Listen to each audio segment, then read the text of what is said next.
So welcome everyone to our first official reaction video with some of the cast and crew. So welcome, good to see you all. Thanks for coming out today, and I'm really interested to hear what you have to say about it as we play it. And feel free to pull no punches. We're happy to hear whatever you have to say. So if I'll start, I'll bring up the video. So here we go.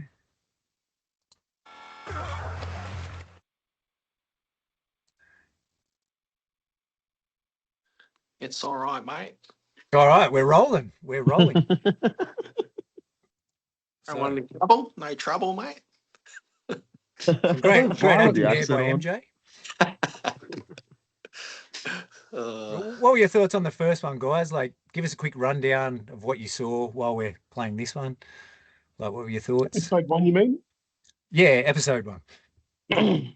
Yeah. So the given that it was the it wasn't the first scenarios. Yeah, it was interesting, and just seeing how everyone else went. I was really happy with like seeing how, because hearing the feedback from Adrian and Dylan, hearing the feedback from Kev and Nathan, and then obviously Nick and myself. It was really cool to be able to see it play out.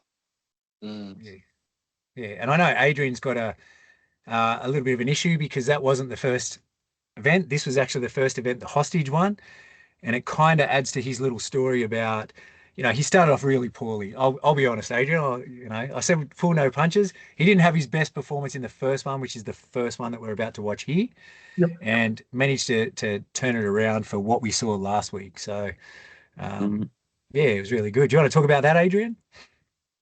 I think the secret that the first scenario for me was a poor one. I wasn't happy with that performance, but at the same time, it was something that kicked me into gear, and that's why I performed the way I did in the active shooter one, because I thought, you know what, I cannot afford to have any more stuff ups, at least not as badly as the first one. So, yeah, as much as it pained me to have that sort of result in the first scenario, it was definitely that sort of kickstarted my mind to go, right, it's game on.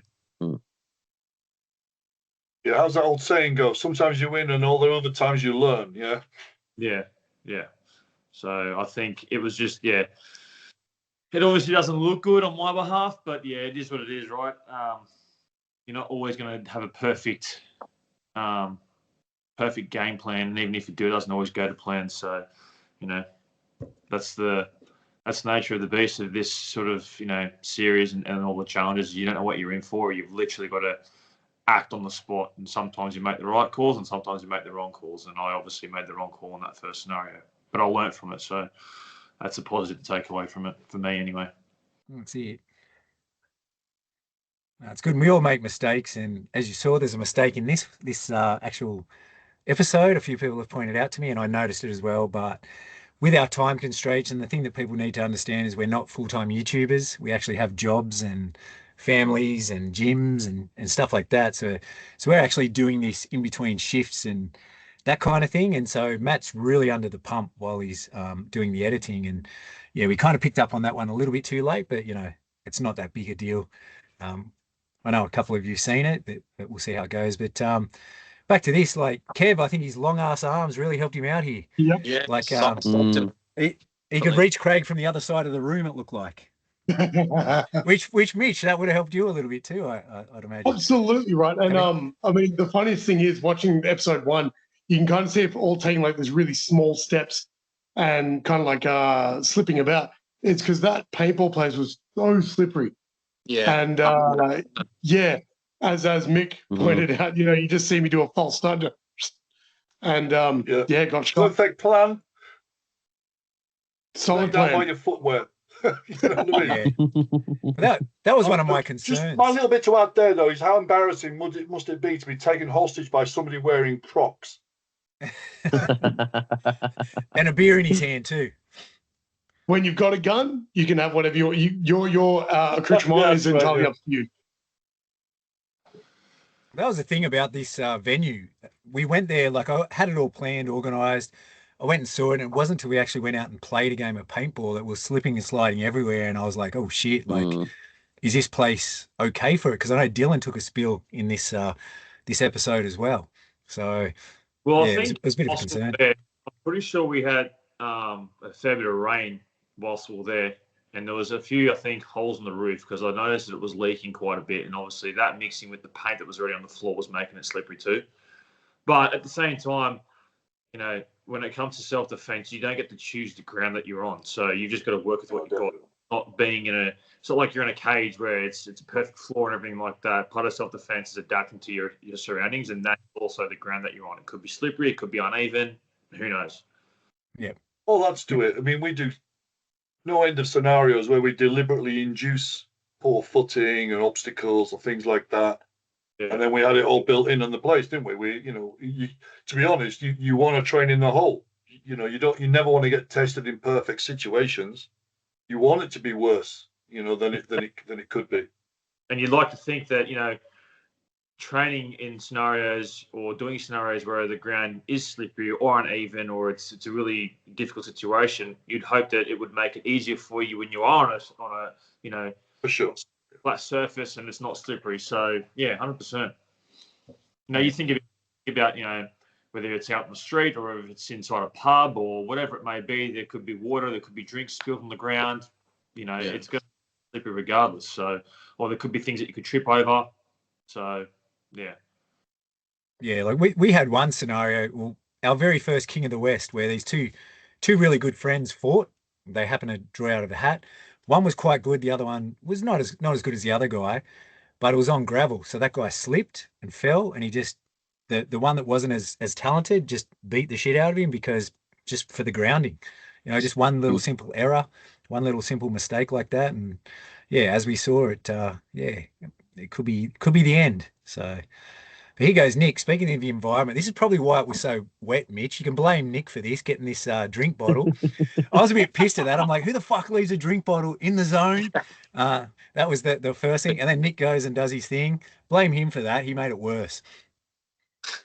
I had a feeling he'll come from that side because I saw Mick looking towards that way. I'm thinking he's coming from that way. He has to be. He has to come from that. What was your thought process of throwing the drink? Was it to make it slipperier for him, or?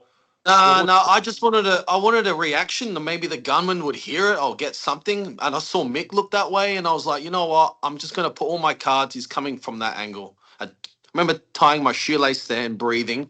And I remember just my hands going, just all adrenaline was just. I think it did work in your like favor. Tactical shoe tie. Yeah. I think it did work in your favor. Quickly tie your shoes. I thought it was it's Craig's drink bottle and it had beer in it, so it made him more pissed off. So it didn't work. Yeah, I knew it was coming from that side. I remember now. And it was so slippery, wasn't it, guys? It was like I remember just stepping, going, well, this is harsh. Couldn't stand properly. They actually just hose it out. That's how they clean it. They bring in these high power hoses and just hose the place. So it doesn't help.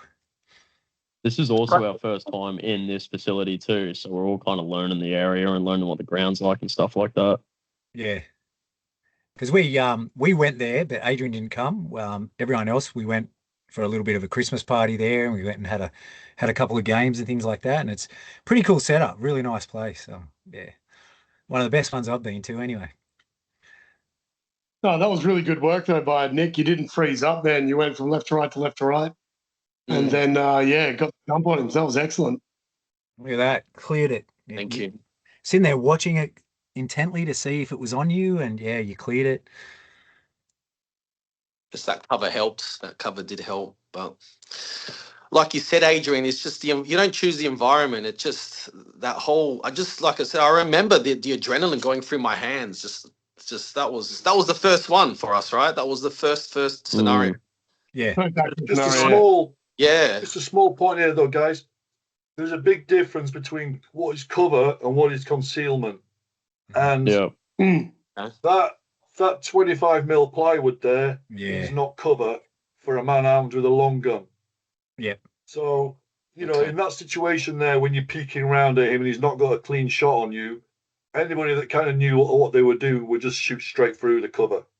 Straight through the concealment, and you get a load of it. So, there you go. If they know where you are, you can't hide behind something that won't stop a bullet. If they know where you are, If they don't know where you are, then it's fine. They can't see you. But once they can see you, you can't take cover behind something that won't stop a bullet.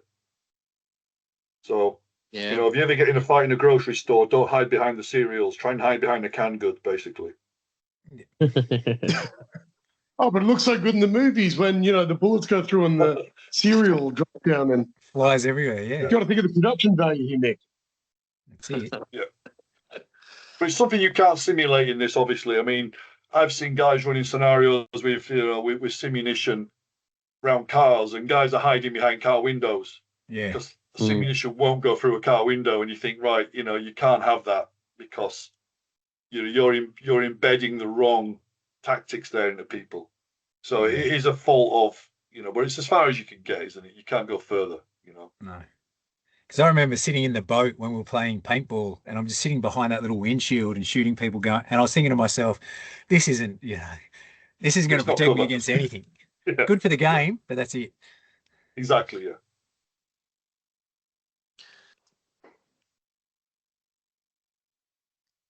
Now, did anyone mention that Nathan at the back was looking up ChatGPT as to what to do in a potential scenario? No. Was he? He asked ChatGPT Fantastic. for everything, not just this, everything. So Yeah, I know. forgot It was about awesome. That's fantastic. that. Yeah. You can't even see him here. He had the perfect opportunity there. Was invisible at that point. Yeah. I thought he nailed that. I mean, he talked No, about it a lot. He you talked watch about this it in like slow day mo. and time. Watch this in slow mo when he's doing his Let's have a look. Wing Chun straight blast, and it's just falling short while it's pointing at his Yeah. gun. Yep, there it is. Yeah. Yeah. Yeah.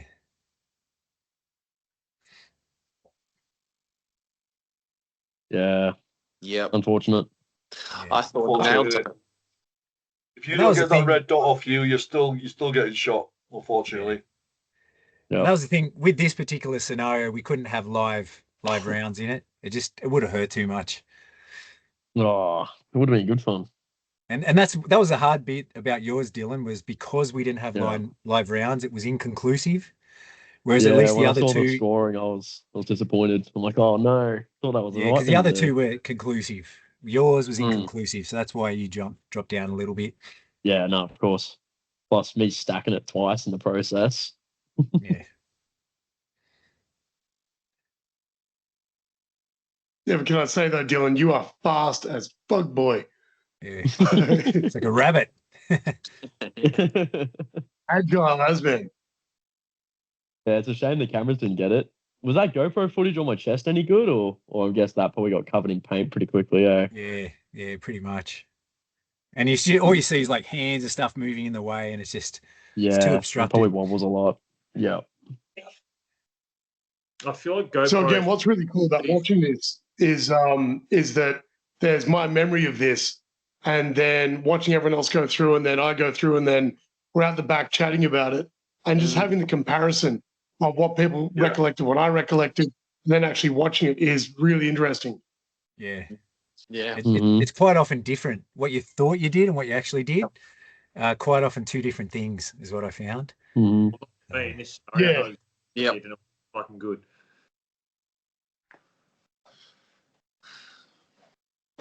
Here we go. Keep going. You need that Academy Awards music just to hurry it up. Wrap it up.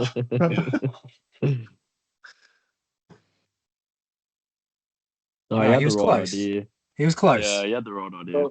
He spoke a lot Yeah. about dart punches non-stop, like when we went back at the place. My dart punch. Think, oh, maybe he nailed it. Okay. But then I see this. No. I think it's coming in if you don't get the weapon later offline. one.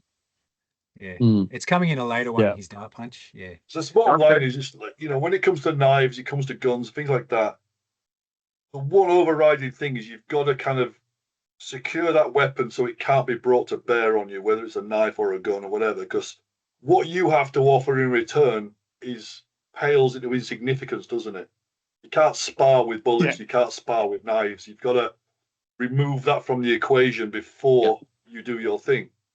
And what he did was he didn't. He was throwing punches against bullets. Mm.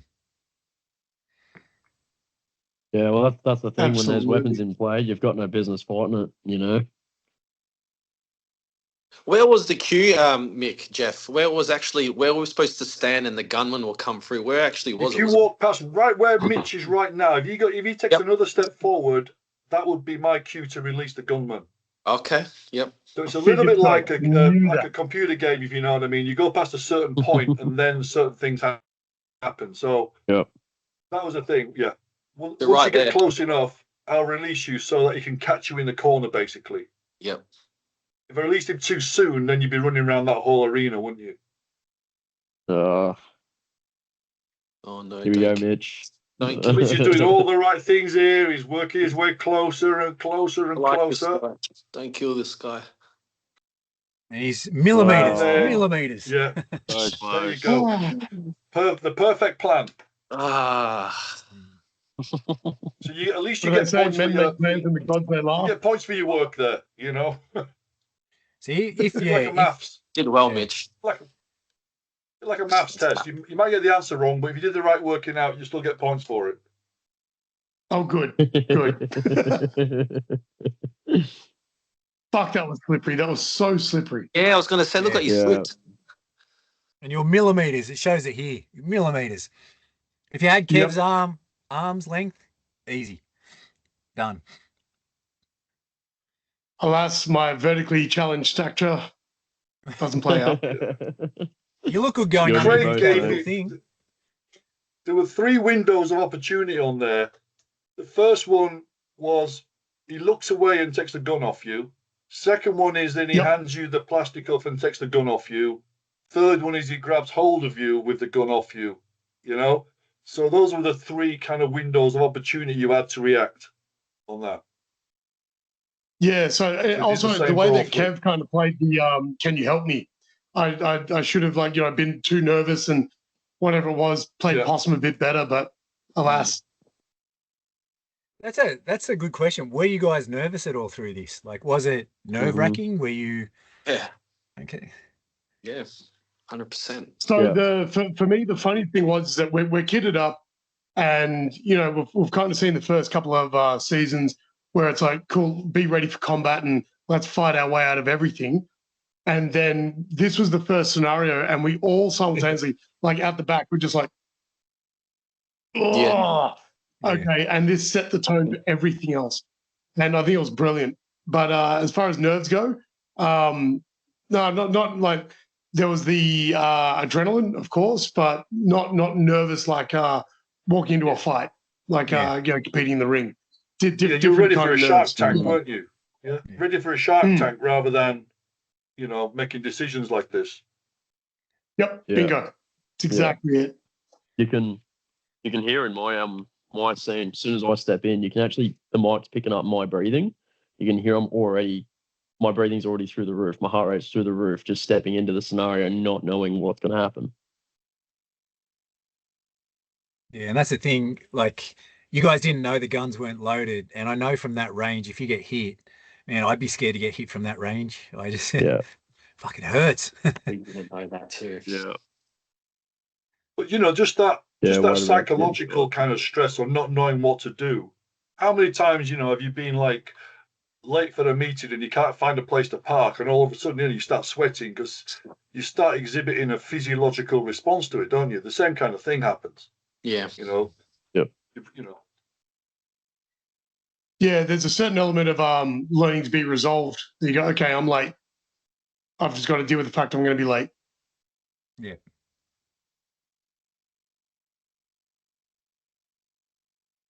I will say, though, Oh dear. what a spot to enter this.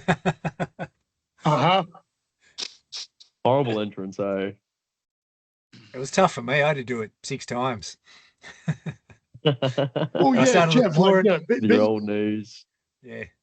One of the things Mick said is, did you ever think about just going back under? I said, dude, I'm 41 years old, man. Like, I don't want to have to go back under anything. Yeah.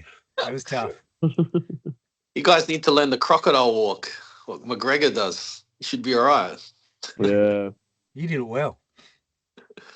Fuck me, right there. Don't you learn that in the army, Mick? That crawling under that crocodile Yeah, a little stuff? bit. Yeah, there you Yeah, go. you do stuff like that. Yeah.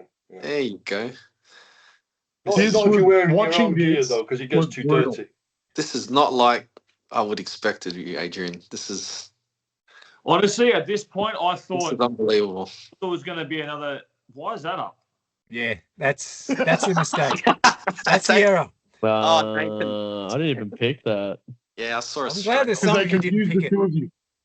Because I saw Sorry. it, I'm like, oh shit, and we didn't have time to fix it. Like Matt's out, so yeah. No, at this point, I thought there was going to be more to it than this pit here, like when we got taken hostage. So, but yeah, looking at that now, even after it happened, and I was thinking about what I'd just done, I thought, man, I know there was at least 3 or 4 chances there that I could have made a play for that gun. But yeah, like I said before, can't change it. I had to learn from it, which I did, and yeah, that's why when it came to the active shooter, I approached it a lot differently. Yeah. One of the I appreciate thoughts the active. behind that was one of the thinking behind that. Some of the thinking behind that was it's a bit like the good advice of never let yourself get taken to the second crime scene. Yeah. Because that's where they find the bodies. So there's a reason why someone says get in the car, don't make a sound. So it's not to make your life easier, is it? It's to make their life easier. And you have to ask yourself, is this likely to get better? Once he's got my hands cuffed together and he's got me knelt down in the corner, is this improving in any way for me? So that's some of the thinking behind that, was to try and get that thought process across.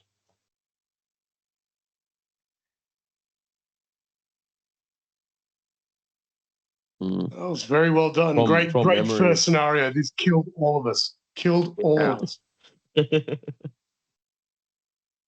Just set the From tone memory, for the that was rest of the the idea, getting thrown around there.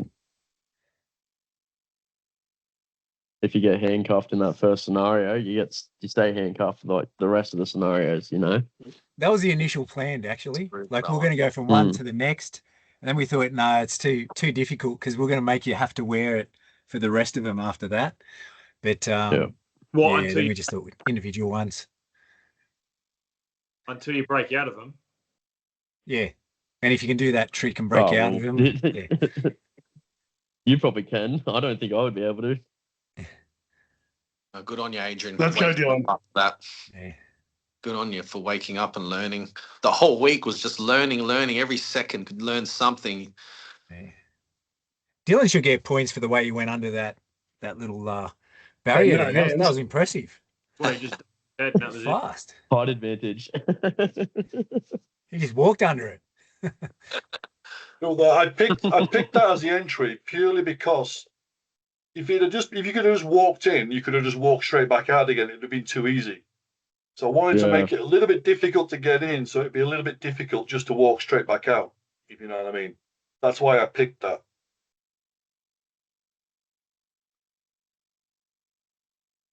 Oh, here we go. Yeah. He's gone.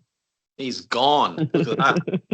Roadrunner. That's a really good tactic, though, because under stress, when you see people shooting accuracy, unless they're like super highly trained, and even then, it still affects people. Every step you take away from that person, he gets slightly less accurate, because you're slightly less accurate at distance, aren't you? The further away something is, your accuracy diminishes. So one of the best tactics is, if you're beyond a certain point, increase the distance straight away.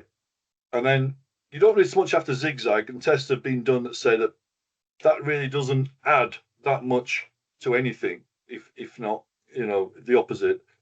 If you're within a certain point, you're better off rushing them, but beyond a certain point, you're better off running. And every step you take makes them slightly less accurate. So your chances improve slightly every step you take.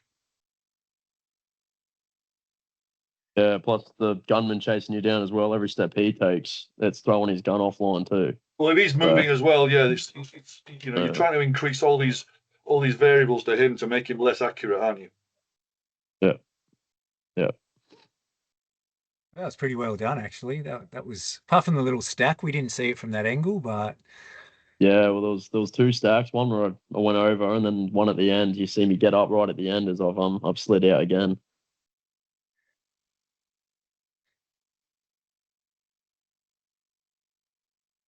shoes I was wearing had like a really coarse tread. They're good for like running on turf and dirt and trails and stuff like that. Not good for running on, slippery concrete. You'd probably need athletic spikes for there, not to slip. Footy boots, something like that. Yeah.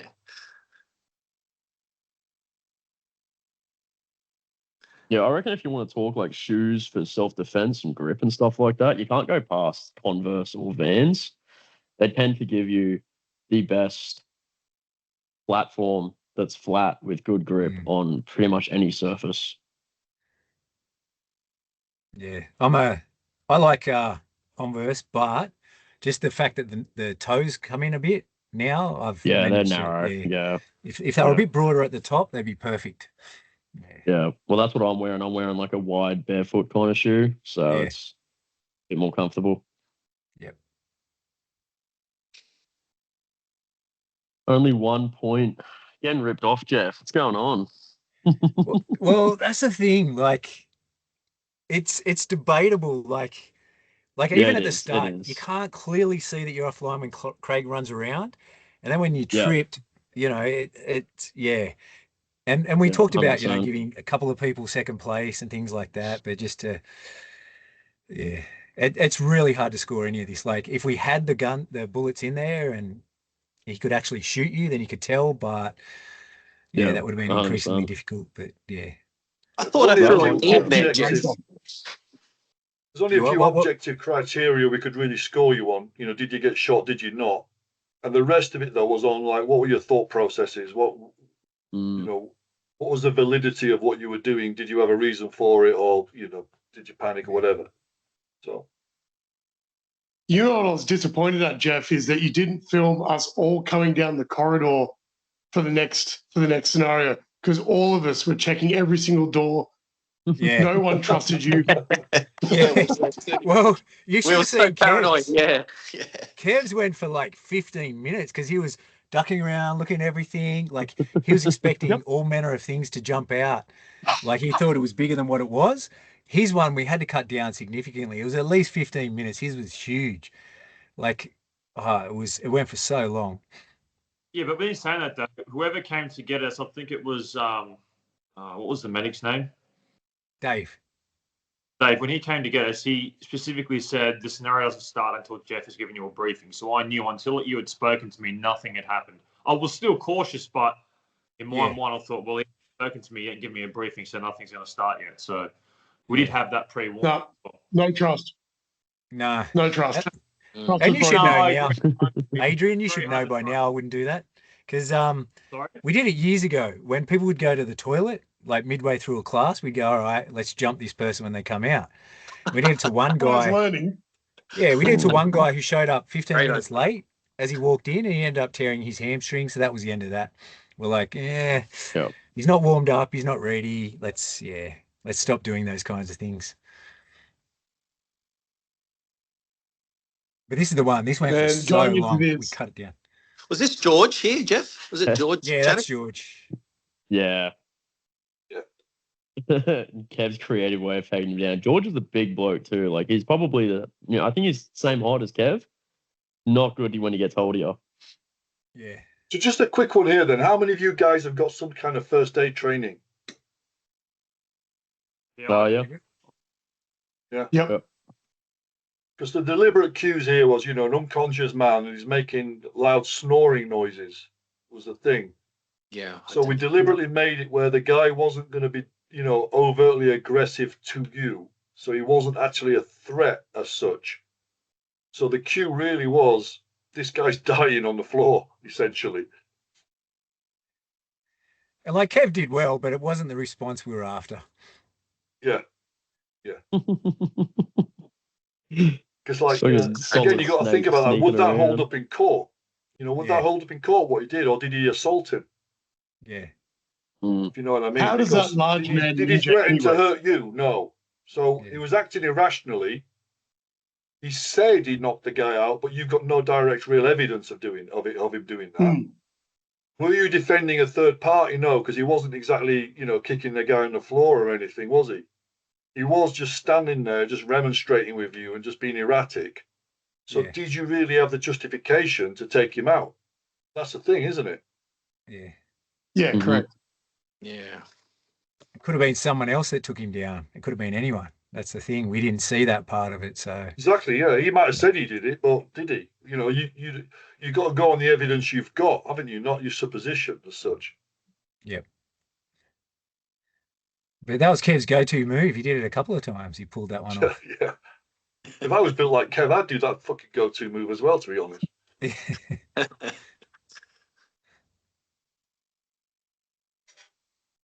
Sonny, Kev's a really good athlete. He hasn't played, I think, competitively in a couple of years, so he's not in the shape he used to be. But man, like I've played against a lot of people in my time, and Kev was a guy that was a problem. Not only was he big, but he's fast, he's strong. He was just, yeah, really good player. Well, he also had a buckled knee for this. Yeah. Before coming into it. Yeah. Yeah. Yeah. Because you would imagine that weight that he's got and the training he's done, it's going to take its toll. And especially now that he's out of shape compared to what he was, it's a lot of stress on those knees of his. Dude, basketball full stop. Well, what don't you like about your knees and ankles?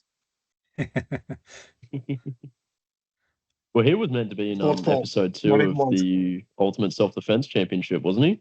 Yeah, so Craig took his place. So he fractured his foot 2 weeks before, something like that. Me. Yeah. Yep. That's a shame. Yeah, I think that was a blessing in disguise, to be honest, just because Craig stole the show, I think, in season 2. Craig was the man, so yeah. Oh, absolutely. He did so good. Yeah. He was just the thing I liked about what Craig did is he showed the theory actually works as opposed to just, going out and hitting pads and whatnot.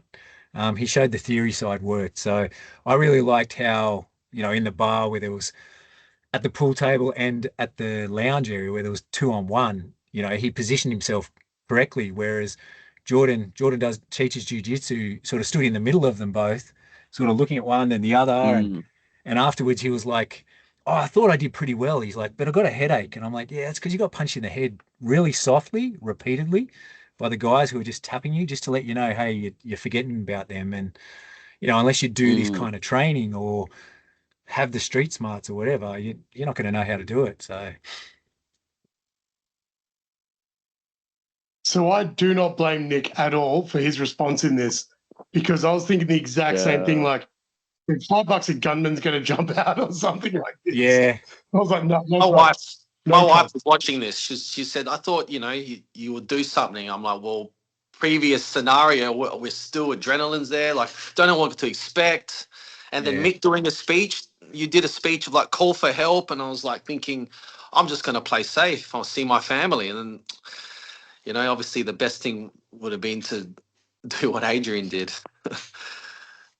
Yeah, at least help someone on the ground, first aid. But I mean, that's what happens, right? Like, I just freaked out. Honestly, I'm right there and being honest. I freaked out. I'm going on the phone. I'm not doing nothing. So if you've got the abilities for comms, getting back up there is obviously should be straight away. I mean, look, how many cop shows have you seen where the heroic cop goes in the building by themselves and doesn't call anybody? Yeah. And everybody's shouting at them, call for backup. Because you would, wouldn't you? There's so little you could do because you don't know that whole environment. You don't know who's there. You don't know who else is there. And if you have done any self-defense, any first aid training, I mean, what's the first thing they teach you is don't become another casualty. Basically, yeah. You're very limited in what you can do if you're also a casualty. So even if you don't go in there and actually physically render first aid to that guy, just the fact that you're going to get some professionals there is better than nothing. And stay back and observe and report what you see. If you're not sure. Yeah, because the last thing you want is 2 casualties instead of the 1. Yeah, exactly.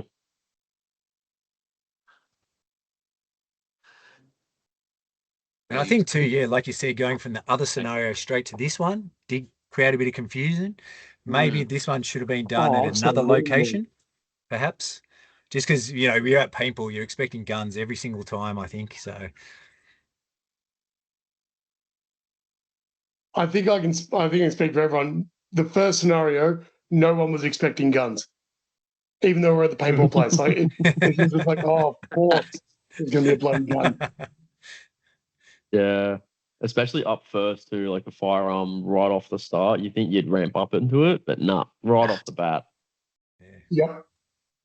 But it set the tone for the whole competition. It was perfect. That was awesome. No, that's good. Yeah. That was cool. Yeah, well said.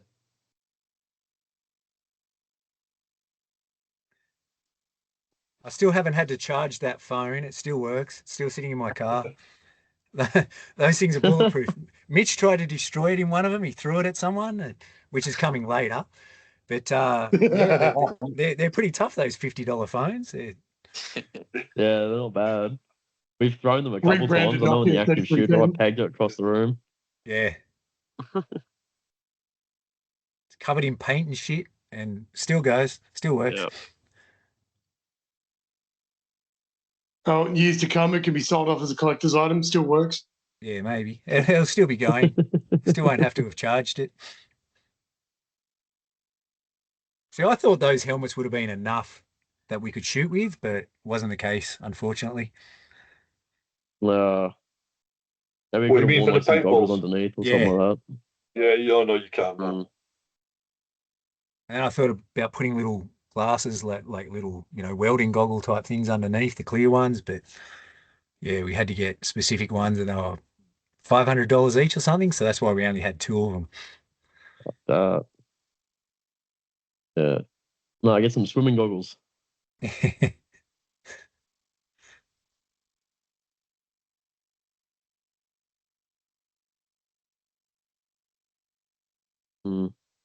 think Nathan's kind of debrief here is like, it started when I was 13 and I first started getting interested in martial arts. Checking doors, checking walls. He's on the phone straight away. Doesn't even have to go.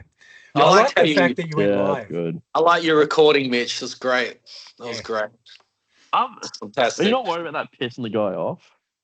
Oh, So no, because if I was going to antagonize him, then okay, cool. Then he's coming to me. But after the first scenario, I was like, okay, we're going to see how this plays out. And like, despite the fact the guy's sitting on the ground snoring, well, he's still breathing. But yeah, I was like, okay, cool. Either you come to me or you go away. But in hindsight, I could have definitely played it a bit differently, like praised him. Like, oh my God, what a great shot. Oh, dude, look at this guy, man. You get stepping. I'll look up him, whatever it is. And just made that timeline shorter. Yeah. Because that was the only difference was the time, really. All three of you did really well. Just that Adrian was the fastest.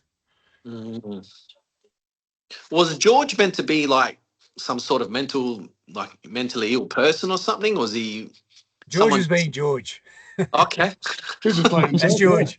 Just He being said, himself. George, be yourself, mate. Just get on camera and be yourself.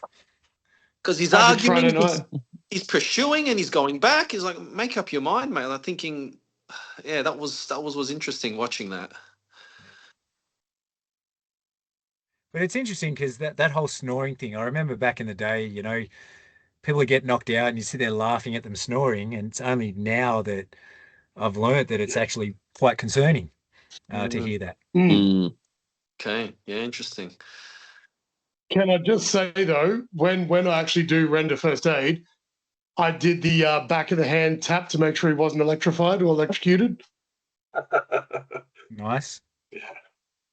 I liked Dylan's when he tries to roll him, how he hits you in the face, Dylan. I saw it on the day, and every time I watch the video, it's all I can see. Yeah. Oh, I wasn't hoping that would get noticed.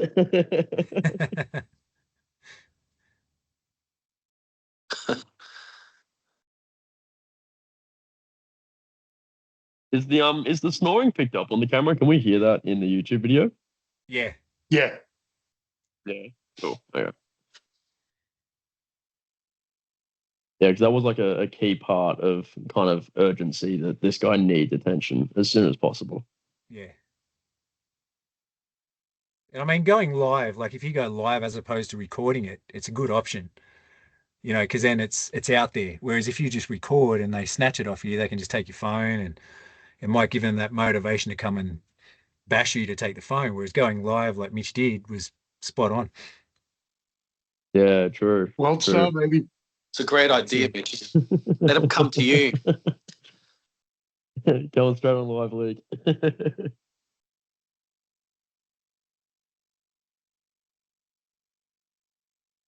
the only thing that would have been better if I was actually like turned the phone around and gone, guys, you wouldn't believe what happened. Look at this. Just run commentary. Yeah. Stop being a YouTuber. That's what people would do today. They wouldn't go and help. They would just film it. Mm. Yeah, kind of sad. Yeah. Yes, I'm looking forward to future episodes to see how that plays out. Yeah. Just to drop a bit of intrigue. Yeah. Yeah, because the scoring now is not the scoring in weeks to come. Let's just say that. Yeah, Adrian's looking around. Yes.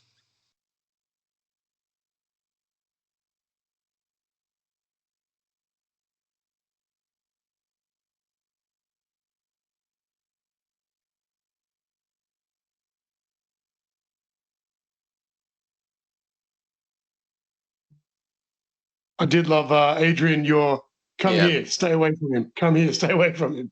Yeah. That distance control's good. The thing is, I know what George is like. So if he wants more part of him come towards me, that's why I had my hand there, so I could just give him a quick, quick sort of smack on the head. But yeah, he didn't actually. So. Yeah, you're not worried about how close you were getting though? Like if he did jump for you and grab you? No, I was ready for it. I think after my performance in the first scenario, I was like, you know what, I've got a bit of frustration I need to take out. So who better to take it on than George? So if he comes at me, he comes at me. George, my only thought from this bit is you put yourself in a corner. Hey? My only thought for this bit is you put yourself in a corner when you first went to render a first aid. But at the same time, I put myself in a corner where I knew no one would come from behind. Yeah. So I went to that corner. I could see what was in front of me, and I knew nothing was behind me. Because I was also concerned about the guy that was knocked out on the ground potentially grabbing me as well.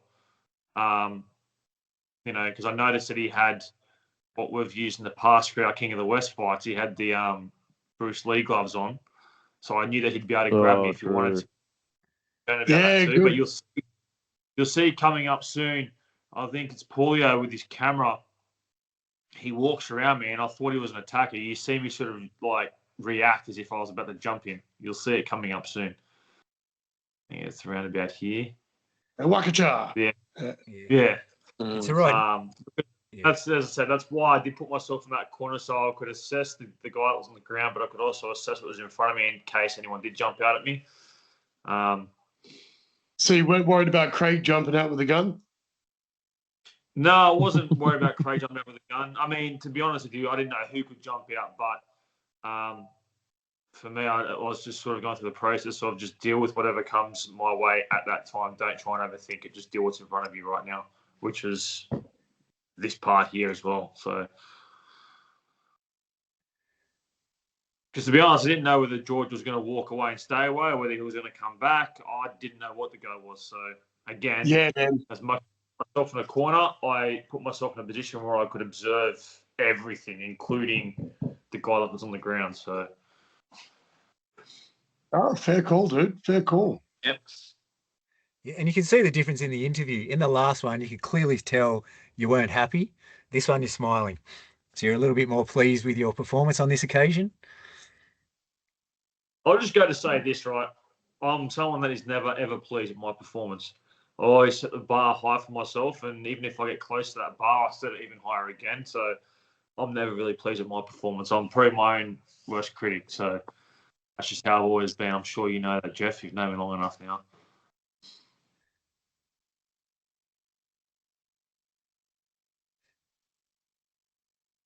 Your hair was on point, though. The do-rag was... Just is it cultural appropriation? I'm not sure. After Mitch commented on mine, I stopped wearing it. Listen, anything to keep the hair out of my face. There's one thing I've learned Yeah. is that when hair gets in your face when you got headgear on, you can't get it out of your face. So Oh no, Yeah, headgear That's shocking what- for it. go on here. I Form, love fashion, this. function. This is just like a casual Aussie bloke, just relaxed. It's all right, mate. Yeah. I love this. You rock this one, dude. Yes. Yeah. the one that I laughed. There's a part in this where I laughed, and I think you said George said something, and you're like, "Yeah, you definitely showed him." Yeah, you're just agreeing with everything he said, which is good. It's the right thing to do. Yeah, yeah. One way to get someone on side. Mm. Yeah. Yeah, well, who knows? He's been knocked out. He probably was an arsehole, probably did deserve it. I like how you I was took cover there. expecting watching That this, phone you just keep walking. Yeah, well, if you're calling the cops in front of him, you're dibbing on him. That might aggravate him, you know? Yeah. Mm. Put a lot of thought into this, Dylan. You did well. Yeah, it's Yeah. Took too long though. I think Marv on the ground choking, probably possible brain damage with how long I took. That's the thing. You don't have much time. Nah. It's about what, 3 to 5 We minutes? also don't know how long he's been on the ground. Yeah.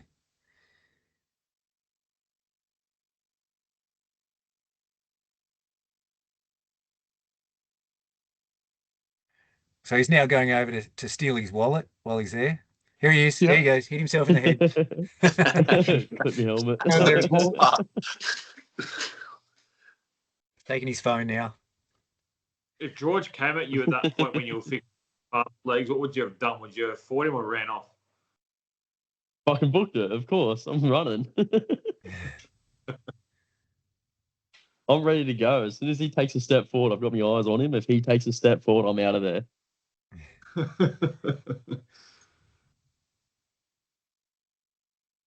And George is not catching you. No chance. No. I got a question for you, Mitch. I got a question for you. I can ask you. Because we don't know who George is, Ben, or the other guys. We don't know anyone. Do you think it would have helped us if we knew the guys, trained with them? So yeah, you would have had that familiarity of what their actual capability is. Yes. So like I knew George was a big guy, but yeah, like not everyone can use their mass, and not everyone knows how to stand properly, all that kind of deal. So it can be used against them very rapidly. Yeah. But again, pros and cons either way. So knowing what they can do or not knowing what they can do, both both can be used well. But I think it would have been beneficial to know what personality type, having done a little bit of work with them previously. Got a good hard kick or a punch or something, something exactly. we could. Yeah, definitely a bit of an advantage, On the just kind of scoreboard. knowing. Yep. Hey, you finally got one. At the same time, though, and I think it'll probably show in other episodes, there's a tendency for them to go a little bit harder when they know you as well, like, especially in the physical scenario. It's like Mitch, definitely pros and cons. I'm not saying they went soft on you guys, but I know for myself, if I'm going to go at someone that I know, I'm going to go a bit harder because I know what they can sort of handle, sort of thing. You know what I mean? Yeah. That's what true. happened, I think, in season 2 with Craig. Like, Craig's familiar with all the attackers.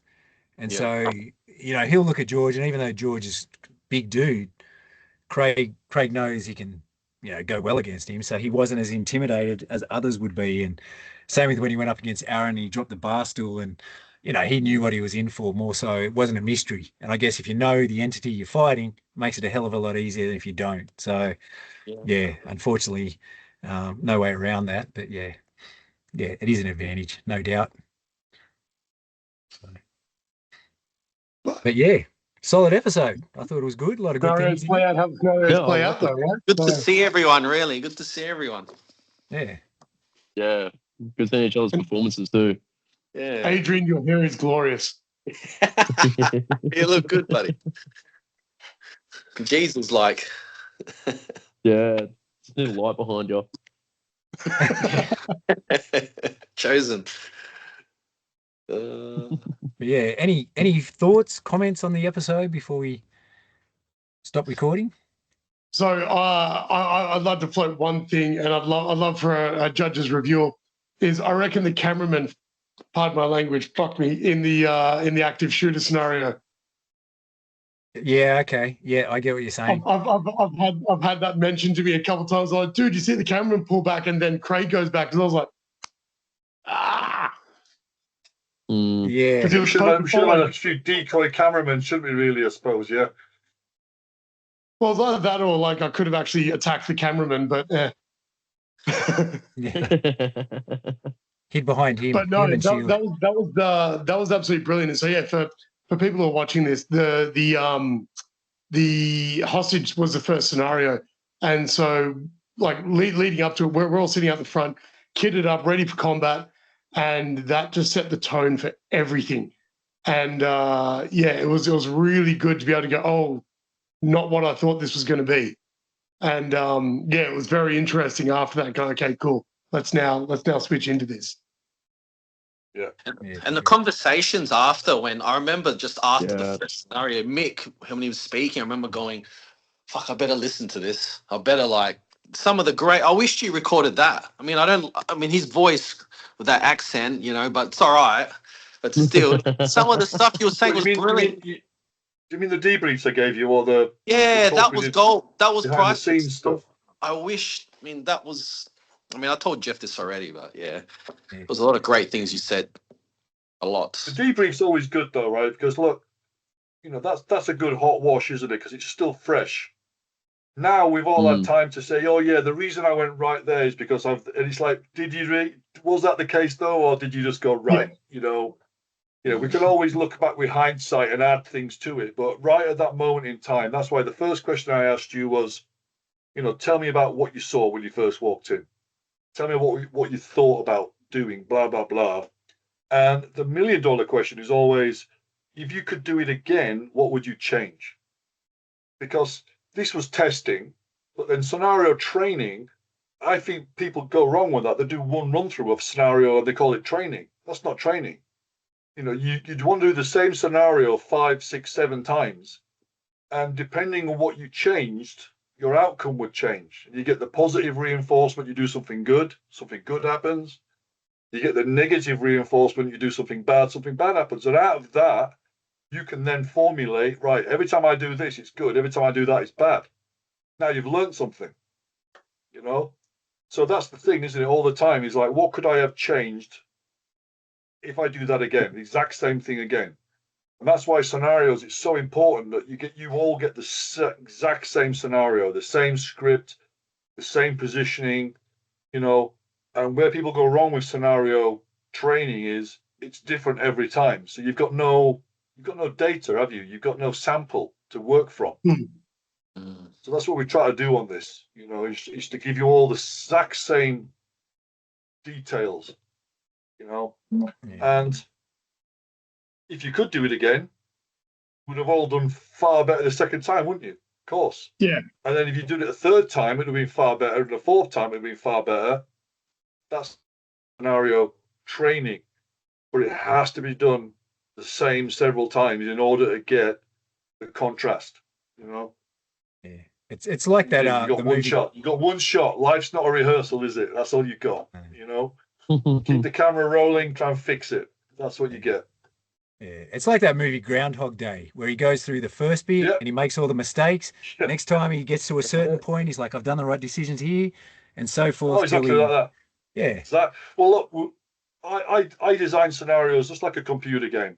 How many times you got stuck on a certain level, and then you keep doing it, and you learn for every single time, don't you? And then you figure out the way through it. And, you know, you can make that intelligent. You can make it work for a scenario, even though it's a game. But, you know, that's what we try and do. At a certain point, if you say this, this will happen. If you go there, this will happen. So then you learn not to say that, and you learn not to go there. So it can be something really simple that every time I have my hands down and let the guy get too close, he takes a swing at me. But all the times I had my hands up, he didn't take a swing at me. Now you learn, keep your hands up, you know? That's the beauty of it. if you do it several times and if it's always the same. Otherwise, you're just sparring, aren't you? If it's always an ad lib, you're just sparring, which is great, but it's not scenario training. That's why One of the first couple of seasons for me weren't as interesting as this season. And wait till we see the next season, is all I'll say. Yeah. One of the biggest takeaways, Mick, was something you said to us a good couple of times is, remember, gentlemen, this is not a sermon. This is a confession. Oh, yeah. And that was all brilliant. that stuff. Yeah. Oh, everything. I've had magazines fall off my rifle. I've jumped out of cars still wearing the seatbelt. There's nothing you can say that I haven't done and fucked up with, to be honest. And that's where you learn the most, but you wanna make all the mistakes when your life's not at stake, don't you? You don't ever want the first time you do something to be the first time you've done that thing. So make as many. All training is a rehearsal, isn't it? And all training has a massive safety net. No one's really going to die. So you want to make your mistakes in training, and to be honest. And if you never do, you're probably not training hard enough, or the situation isn't difficult enough. Because you only learn from testing yourself and challenging what you can already do. You only get stronger by lifting things you can't quite lift. You only get faster by chasing guys you can't quite catch, and you only get more accurate by missing things you can't quite hit. If you can lift it, and if you can catch the guy, and if you can hit it, you're not going to make any improvement, are you? So it has to push you a little bit intelligently, just a little bit out of your envelope. That's all. That's all we're looking for here. It all has to be achievable. It's too easy to design a scenario that is completely unworkable. So a guy's got hold of each arm, you've got a blindfold on, there's a sniper on you, and it's like, that's not a good scenario. You're not going to win that. It has to be achievable, And you know what? It's good to fail sometimes. It's good to see what your limitations are, because that shows you where the workarounds are. Yeah. But that was definitely the intention of this series, and not just to make it a bunch of, dressed up sparring sessions in different environments. Well, I can safely say mission accomplished. You guys did brilliant. That was good. Yeah. It's good. Fantastic. Yeah. Looking forward to the final episodes. But on that note, thanks for dropping in, guys. We'll do this every week after it if you're available. We'll continue to do this and have a discussion about it. And yeah, it's really good to hear your insights and your thoughts and things like that. It helps us to make it better as well. So yeah, thank you, and thank you for everything you've done throughout it. It's been awesome. And it's good too, as I said, we all stay in touch, we're all friends, and that's one of the biggest things about it that I really appreciate, that, we got to go through this with good people, and that makes all the difference in the world. And yeah, so thanks for that. That's it. So, yeah. All right, gents. I'll see you next week then. No worries. See you then, guys. Stay safe, All the y'all. best. Yeah. Nice Ciao. one. Good to see you. Bye-bye.